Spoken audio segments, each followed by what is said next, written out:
Well, we're over 31 weeks into the Biden administration, and a storm is brewing. Last week, we left off putting Kamala on blast for being a complete disappointment to this country. Not only did she endorse the cancer that is McAuliffe for Virginia governor, I believe that my friend Terry McAuliffe is the leader Virginia needs at this moment. but she has also been completely MIA as VP in addressing issues concerning the country. Kamala has fallen tremendously in approval ratings amongst Americans, and even in her absence, she has fallen lower than Biden's 38%. Kamala says she feels as though her hands are tied with what she can do politically, but the way that she stirs up racial tension, laughs when she's ignorant, and has completely botched her assignment as border czar, it's no wonder why she is given smaller tasks to keep her out the public eye. But even then, she still finds a way to embarrass us. For example, her recent trip to Paris, France. The U.S.-France relationship has been on the rocks ever since the U.S. and U.K. made an announcement that they would team up to start supplying submarines for Australia, which the French had been doing for years. And they said that they were completely caught off guard by the transaction. Did you find out that the submarine contract had been scrapped? Like everybody, thanks to the Australian press. No call to me.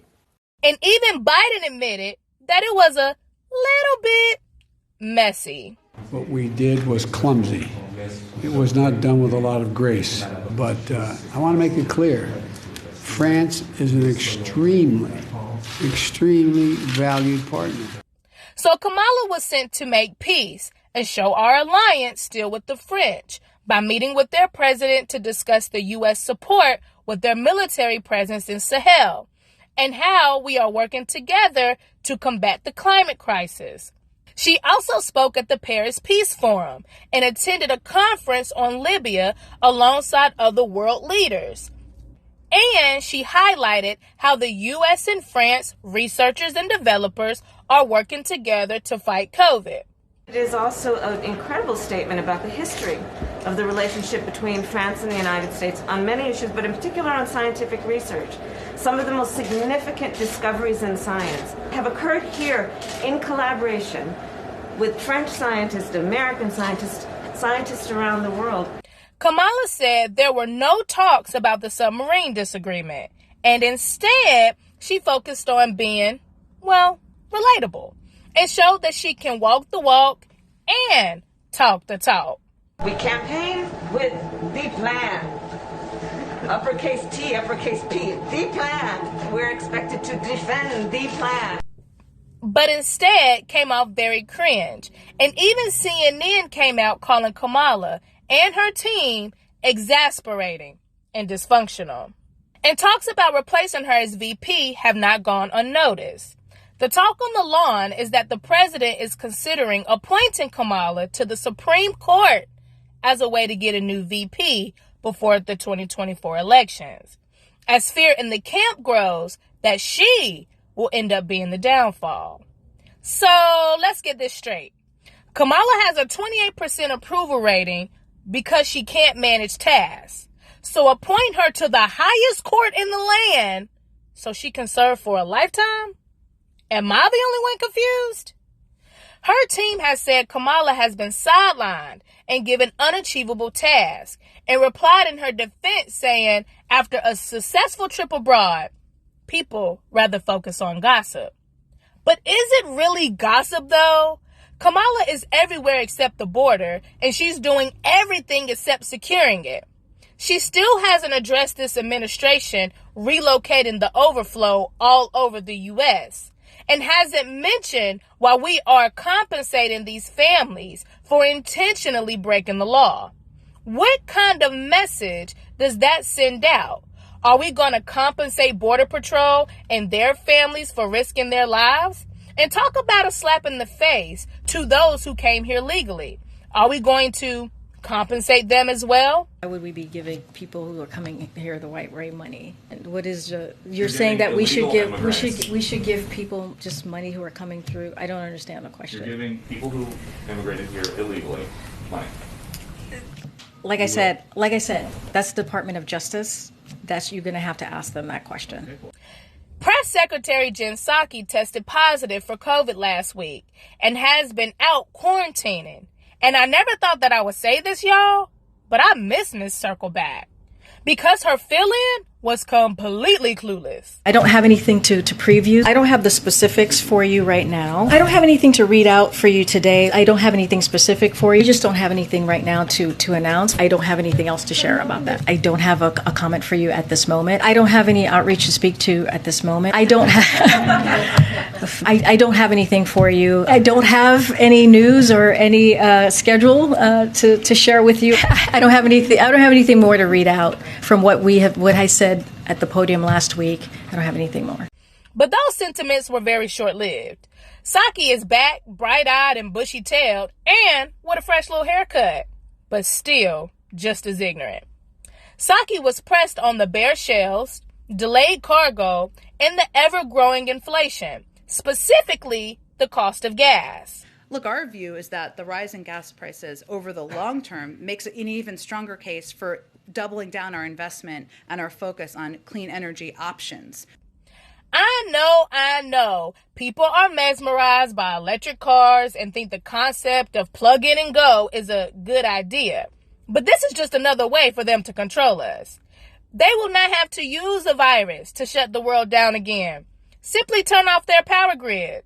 Then where you gonna go? You get it yet? But some people are starting to push back on all this control. And we secured a small victory over vaccine mandates. As companies' deadlines are starting to approach for their employees to have received their shots, Biden's unconstitutional mandate was halted in a federal court. And I'm sure it had everything to do with the 27 states that had filed lawsuits against him. A 3-panel judge ruled that OSHA was overreaching, and the mandate stoked workplace strife and is rather a one-size-fits-all sledgehammer that will impose financial burden on businesses and expose them to severe financial risk. You better say that. And while we are blocking people from doing stupid shit, can we also not overlook the fact that the University of California, Riverside just received a $500,000 grant from the National Science Foundation to allow scientists to study whether they can turn edible plants like lettuce into vaccines?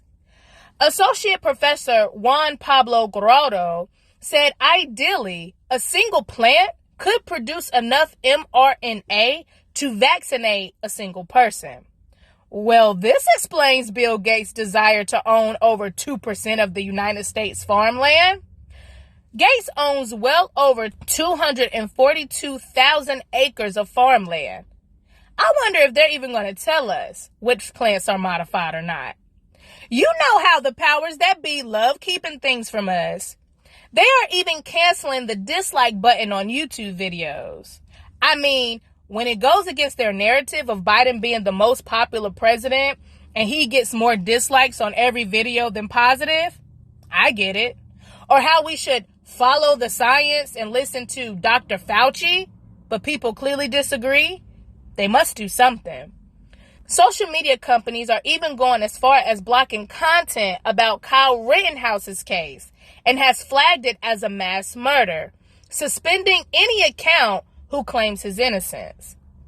Kyle Rittenhouse, a 17-year-old at the time, killed 2 men and wounded a third in self-defense while protecting businesses and providing aid during the Kenosha riots last summer. Rittenhouse is facing multiple charges, including recklessly endangering safety, first-degree intentional homicide, attempted first-degree intentional homicide, possession of a dangerous weapon by a person under 18, and failure to comply with an emergency order from state and local government. Judge Bruce Schrader dismissed Rittenhouse's gun charge, saying the AR-15 he was carrying was in fact a long barrel rifle.